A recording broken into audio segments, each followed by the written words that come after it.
So what is a presi? ইয়াত presi শব্দটো সম্পৰ্কে আমি কৈ আছিলো presi বানানটো PRECIS লিখা আছে যদিও উচ্চাৰণ প্ৰেচিছ নহয় প্ৰেছি হয় ইয়াৰ কাৰণটো হৈছে প্ৰেছি এটা ফ্ৰেঞ্চ শব্দ ফ্ৰেঞ্চ ৱৰ্ড আৰু ফ্ৰেঞ্চ ৱৰ্ড বিলাকৰ এটা বৈশিষ্ট্য হ'ল মানে উচ্চাৰণ কৰোঁতে ফ্ৰেঞ্চ ৱৰ্ড বিলাক অলপ জটিল এইটো তোমালোকে জানানে ছাত্ৰ-ছাত্ৰীসকল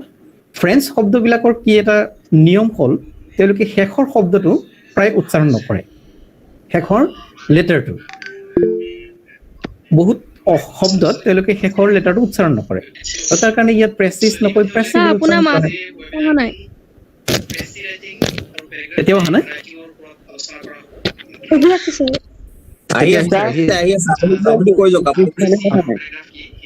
ঠিক আছে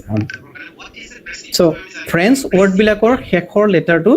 প্ৰায় উচ্চাৰণ কৰা দেখা নাযায় সেইকাৰণে এই শব্দটো প্ৰেছি বুলি কোৱা হয় ইয়াৰ অৰ্থ কিন্তু প্ৰিচাইজ যেটো ইংলিছত প্ৰিচাইজ বুলি কোৱা সংক্ষিপ্ত সো সেইটো হৈছে ইয়াৰ অৰ্থ কিন্তু উচ্চাৰণ কৰোঁতে আমি প্ৰেছি কৰিম আৰু দুটা ফ্ৰেঞ্চ ৱৰ্ড ইয়াৰ লগত মিলাই লৈ আহিছো উচ্চাৰণৰ ক্ষেত্ৰত তোমালোকে অকণ ভালকে বুজি পাবৰ কাৰণে এই দুটা শব্দ লগতে লৈ আহিছো কোনোবাই এই শব্দ দুটা উচ্চাৰণ কৰিব পাৰিবানে প্ৰথমটো কোৱাচোন কোনোবাই লুই yes very good তোমাৰ নাম কি লোহিত সাহু লোহিত হয় তুমি এটা লুই হয় এটা ফ্ৰেঞ্চ ৱৰ্ড লুই এটা ফ্ৰেঞ্চ ৱৰ্ড আৰু সেই কাৰণে তাৰ শেষত থকা এছ উচ্চাৰণ নহয় আৰু পিছৰটো হয়তো কোনোবাই ক'ব পাৰিবা এবয় এবয় বা আবুৱা বুলি উচ্চাৰণ কৰা হয় আচলতে এছ টো শেষৰ এছ উচ্চাৰণ কৰা নহয় এই ৱৰ্ডবিলাক হৈছে ফ্ৰেঞ্চ ৱৰ্ড গতিকে প্ৰেছি শব্দটো যাতে তোমালোকে ভৱিষ্যতে প্ৰিচাইজ নাইবা প্ৰেচিছ বুলি নোপোৱা তাৰ কাৰণে মই আৰু দুটামান শব্দ লগতে লগাই ইয়াৰ উচ্চাৰণ যাতে আজিৰ পৰা শুদ্ধ হয় তাৰ কাৰণে এইখিনি ক'লো গতিকে প্ৰেছি বুলি উচ্চাৰণ কৰিম লুই এইটো লুইছ নহয় লুই উচ্চাৰণ কৰিম আৰু শেষটো স্ক্ৰীন শেয়াৰটো বন্ধ হৈ গ'ল নে ছাৰ ধৰো ছাৰ স্ক্ৰীন শেয়াৰটো বন্ধ হৈ গৈছে নে ছাৰ আহি আছে স্যার আমি দেখা নাই আমি নাই দেখা কিন্তু স্যার দেখা নাই স্ক্ৰীন কৰি লোৱা স্যাৰ দেখিছো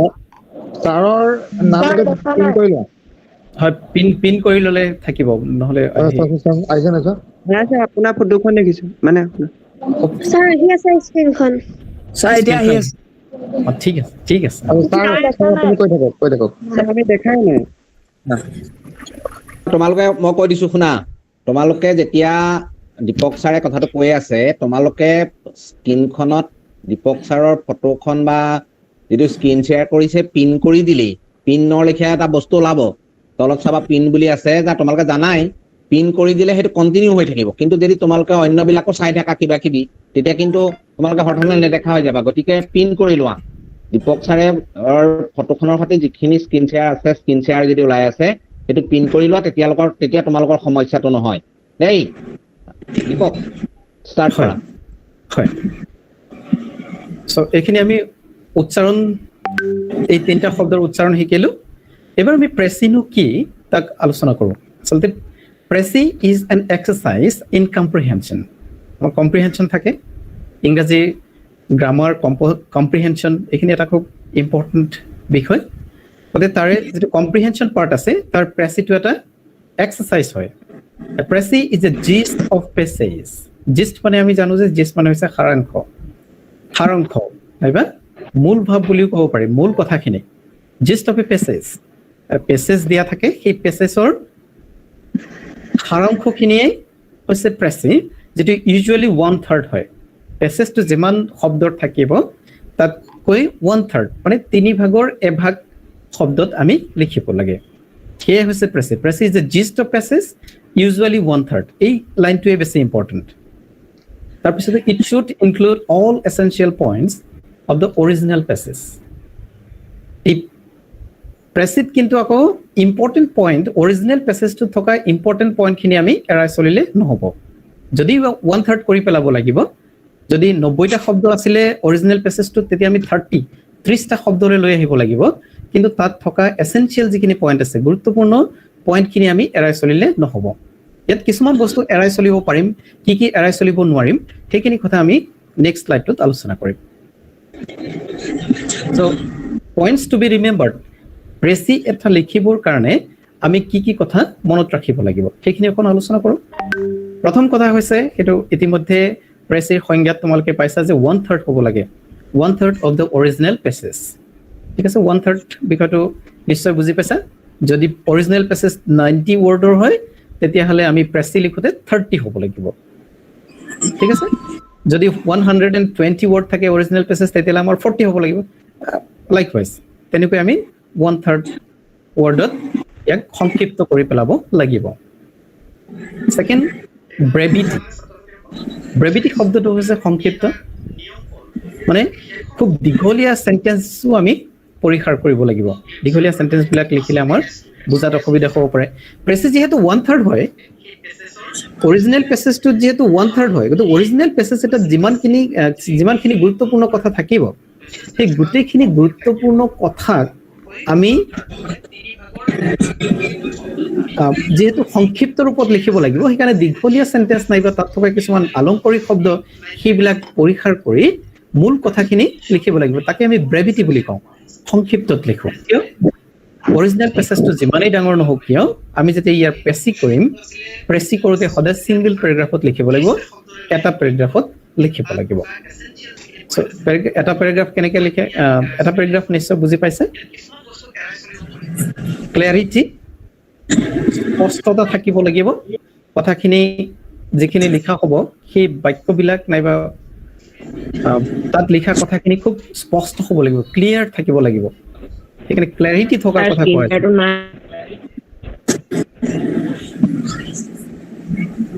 স্ক্ৰীনটো তেনেকৈ শ্বেয়াৰ কৰি আছো মই একো কৰা নাই স্যাৰ ঠিকে আছে আপুনি কৰি থাকক ঠিক আছে সো ক্লিয়াৰিটি হ'ব লাগিব স্পষ্ট হ'ব লাগিব সেইটো হৈছে ক্লিয়াৰিটি তাৰপিছত কমপ্লিটনেছ এই কমপ্লিটনেছ কথাটো হ'ল যে এই অৰিজিনেল পেছেজটোত যিমানখিনি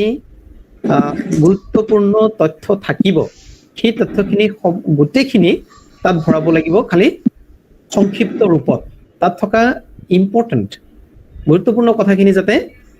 থাকি নাযায় সেইখিনি মন কৰিব লাগিব সেয়া হৈছে কমপ্লিটনেছ মানে তথ্যৰ সম্পূৰ্ণতা থাকিব লাগিব যদিবা শব্দৰ কমাব লাগিব কিন্তু তথ্যখিনি বা মূল কথাখিনি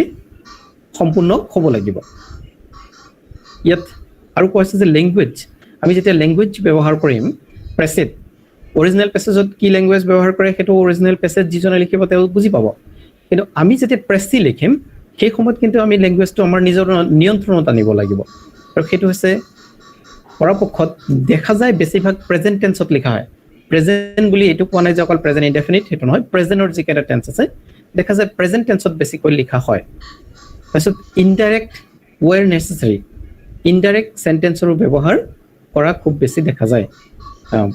গোটেইখিনি ইনডাইৰেক্টত লিখিব লাগিব তেনে কথা নাই যিমান পৰা যায় আমি ইনডাইৰেক্ট স্পিচ বুজি পাইছা নেৰেশ্যনৰ যিটো ইনডাইৰেক্ট থাকে তেনেকৈ আমি ইনডাইৰেক্টত বহু শব্দ ব্যৱহাৰ কৰোঁ ঠিক আছে সেইখিনিৰ উপৰিও আমি আৰু কিছুমান ড'জ এণ্ড ড'ণ্টছ প্ৰেছি লিখোঁতে চাব লাগিব কি কৰিব লাগিব আৰু কি কৰিব নালাগিব তাৰে প্ৰথমে ড'জখিনি চাই লওঁ কি কৰিম আমি প্ৰেছি লিখোঁতে start with a main idea প্ৰেছি সদায় এটা মেইন আইডিয়াৰে আৰম্ভ কৰিব লাগিব প্ৰেছিত ইয়াৰ আগত এটা কাম হ'ল প্ৰেছিত কিন্তু এটা টাইটেল লিখিবই লাগিব দেই টাইটেল এটা দিবই লাগিব আৰু টাইটেলটো ইটালিক্স নাইবা আণ্ডাৰলাইন কৰি অকণমান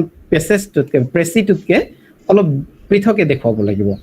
সেইটো কলমেৰে লিখোঁতেতো আমি বোল্ড কৰিব নোৱাৰিম নাইবা ইটালিক্স কৰাৰ অসুবিধা হয় সেইকাৰণে তাত আমি আণ্ডাৰলাইন কৰি দিব পাৰিম বা অকণমান আখৰখিনি ডাঙৰ কৰি দিব পাৰিম দেট ইজ বা কেপিটেল কৰি দিব পাৰিম তেনে কৰিব পৰা যায় টাইটেল আৰু টাইটেলটো লিখাৰ পিছতে আমি ষ্টাৰ্ট উইথ মেইন আইডিয়াৰে আমি আৰম্ভ কৰিব লাগিব আমি উদাহৰণো পাম প্ৰথমে এইখিনি কথা ড'জ ড'ণ্টছ আৰু নিয়মখিনি কৈ আছোঁ তাৰপিছত আমি এটা উদাহৰণৰ সৈতে বুজি ল'ম প্ৰথমে আমি কথাখিনি জানিলোঁ যে ষ্টাৰ্ট মেইন আইডিয়া স্যাৰ আপুনি স্ক্ৰীনখন কাটি কেনে আকৌ নতুনকে কৰিব পাৰিব নেকি মানে অহা নাই তুমি ছাৰৰ নামটো পিন কৰি লোৱাচোন এনেকে ডাবল চুই দিয়া পিন এটা দেখিবা পাৰিছেনে পিন কৰি ল'ব লাগিব ছাৰৰ স্ক্ৰীনখন তেতিয়াহে আহিব ছাৰ কৈ থাকক আপুনি আৰু এটা কথা, যিসকলৰ একেবাৰে স্ক্ৰীন অহাই নাই তেওঁলোকক কৈছো যে যিখিনি স্ক্ৰীনত আছে মই গোটেইখিনি কথা কৈও গৈছো, পঢ়িও গৈছো আৰু সেইখিনি বুজাইও গৈছো। তোমালোকে অকণমান যদি মন দিয়া আৰু কাগজ কলম লৈ বহিলে সেইখিনি হয়তো টুকি ৰাখিব পাৰিবা। স্ক্ৰীনটো এবাৰ শ্বেয়াৰ কৰাৰ পিছত আকৌ কাটি বহুত অসুবিধা হয়, ছাত্ৰ ছাত্ৰীসকলৰ উদ্দেশ্যে জনাইছো। গতিকে হয়তো মই আকৌ কাটি কৰিবলৈ অসুবিধা পাম। মই কণ্টিনিউ কৰিছোঁ। চ' মেইন আইডিয়াৰে আৰম্ভ কৰিবা। ইয়াত পইণ্টটো আছিলে start with the main idea. যিসকলৰ স্ক্ৰীন দেখা নাই তেওঁলোকে লিখি ল'ব পাৰিবা, start with main idea. Second হৈছে ইউজ গিভেন ডেটাছ। আমাৰ পেছেজবিলাকত কিছুমান হয়তো ডেটা থাকিব পাৰে, যিটো আমি ডাটা বুলি কওঁ। আচলতে ডাটা নহয়, উচ্চাৰণটো ডেটা বুলি উচ্চাৰণ কৰা হয়। চ' ডেটা যেনে যদি পেছেজটোত ছাপ'জ পৰীক্ষাৰ ৰিজাল্ট সম্পৰ্কিত পেছেজ এটা থাকিল, তাত ফাৰ্ষ্ট ডিভিজন কিমান পালে, ছেকেণ্ড ডিভিজন কিমান পালে, ডিষ্টিংশ্যন কিমান পালে, সেইখিনি ডেটা বুলি কোৱা হয়। সেই তথ্যখিনিক আমি ডেটা বুলি কওঁ। গতিকে যদি তেনে কোনো ডেটা থাকে তেতিয়াহ'লে সেই ডেটাখিনি আমি ইউজ কৰিব লাগিব। সেইখিনি আমি বাদ দিলে নহ'ব, কাৰণ মূল কথা থাকিব তাত। ডেটাখিনিতো বাদ দিলে যিটো পেছেজে যি মেছেজ কনভে কৰিছে সেইটো আমি নাপাম, বা প্ৰেছে সেই মেছেজটো কনভে কৰিব নোৱাৰিব। সেইকাৰণে ডেটাখিনি আমি সম্পূৰ্ণ লিখিব লাগিব, বা সেই ডাটাখিনিৰ আমি সংক্ষিপ্ত যিটো মূল কথাখিনি লিখি দিলেও হৈ যাব। ইউজ গিভেন ডেটাছ, ডেটাখিনি লিখিব লাগিব। নম্বৰ 3, এইটো অলৰেডি প্ৰথমেই আলোচনা কৰা হ'ল যে টাইটেল, এইটো আমি লিখিব লাগিব। আৰু তাত ইটালিক্সটো আমাৰ লিখাত সম্ভৱ নহ'ব হেণ্ড ৰাইটিঙত, সেইকাৰণে আমি আণ্ডাৰলাইন কৰি দিলে ভাল হ'ব। তাৰপিছত এইখিনি হ'ল যিখিনি পেছেজ দিয়া হ'ব। পেছেজটো আমি ৰিড দ্য পেৰাগ্ৰাফ থৰলি, যিটো পেছেজ দিব বা পেৰাগ্ৰাফ দিব, যাৰ আমি প্ৰেছি কৰিব লাগিব, সেইখিনি খুব ভালকৈ পঢ়িব লাগিব। এবাৰ দুবাৰ তিনিবাৰ ভালকৈ পঢ়িব লাগিব। ভালকৈ পঢ়ি বুজি লোৱাৰ পিছতহে আমি তাক সংক্ষিপ্ত কৰিব পাৰিম, নহয় জানো? এইটো এটা কাম থাকিবই। এইটো মই পইণ্টত দিয়া নাই, কাৰণ এইটো তোমালোকৰ পঢ়া এটা কামহে।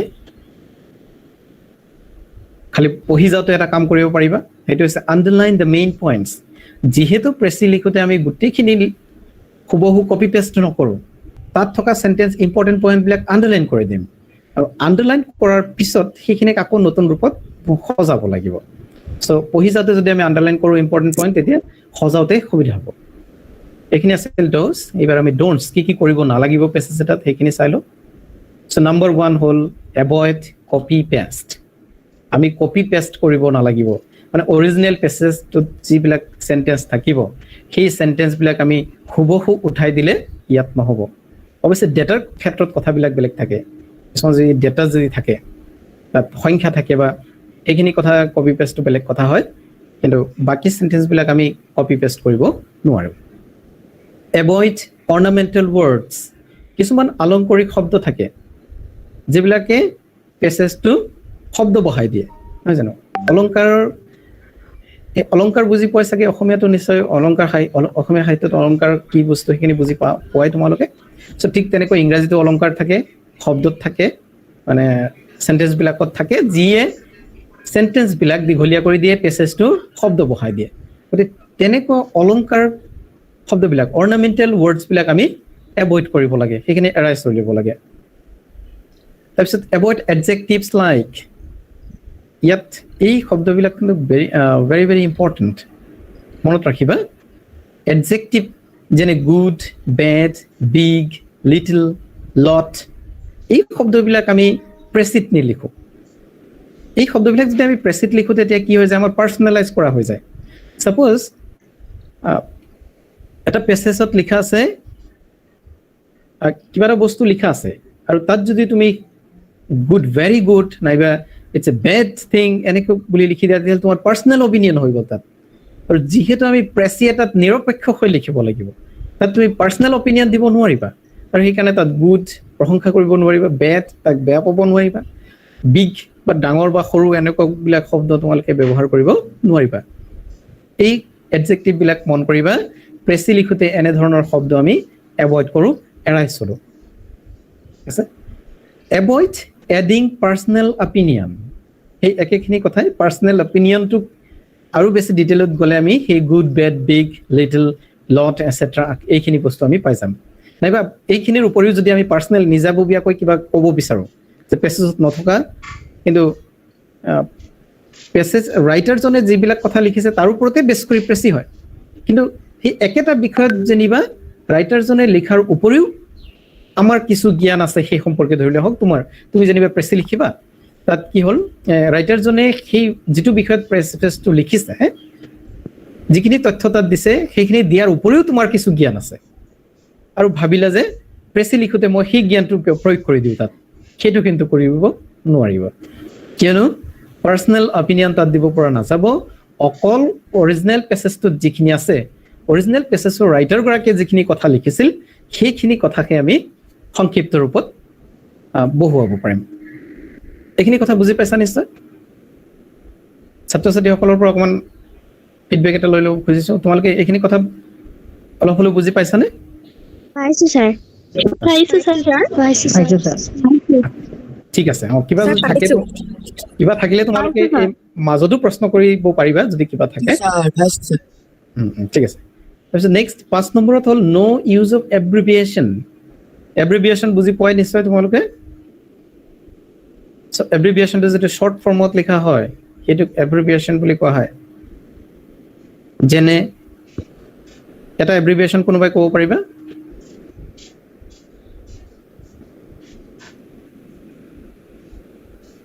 একেবাৰে সাধাৰণতে ব্যৱহাৰ হোৱা নাইবা সকলোৱে জনা এটা এব্ৰিভিয়েশ্যন শৰ্ট ফৰ্মত যিটো লিখা হয় WHO ONGC WHO very good হয় সেইবিলাক হৈছে এব্ৰিভিয়েশ্যন আৰু প্ৰেছি লিখোতে কি কৰা হয় সাধাৰণতে এই এব্ৰিভিয়েশ্যন বিলাক লিখা হয় এইটো মনত ৰাখিবা number 6 avoid figurative language and examples example বিলাক এটা কথা কোৱাৰ পিছত এটা গুৰুত্ব তথ্য দিয়াৰ পিছত তাত কেইটামান এক্সাম্পল দি দিলে এই এক্সাম্পল বিলাক কিন্তু সেই আগত যেনেকৈ অৰ্নামেণ্টেল ৱৰ্ড বিলাকে শব্দ বহুৱাৰ ক্ষেত্ৰতে প্ৰয়োগ হৈছিল তেতিয়া এক্সাম্পল বিলাক উদাহৰণ নিলিখো নাইবা ফিগাৰেটিভ লেংগুৱেজটো প্ৰায় অৰ্নামেণ্টেলৰ নিচিনাই বোলে ফিগাৰেটিভ লেংগুৱেজ হ'ব পাৰে ফ্ৰেজ ইডিয়ামছ এনেধৰণৰ যিবিলাক শব্দ আছে এই শব্দবিলাকো আমি ব্যৱহাৰ নকৰিম ফ্ৰেজ নাই দীপক কেৰি অন একো প্ৰবলেম নাই কাৰণ আমি এইটো দি দিম ডিসক্লেমাৰ এটা দি দিম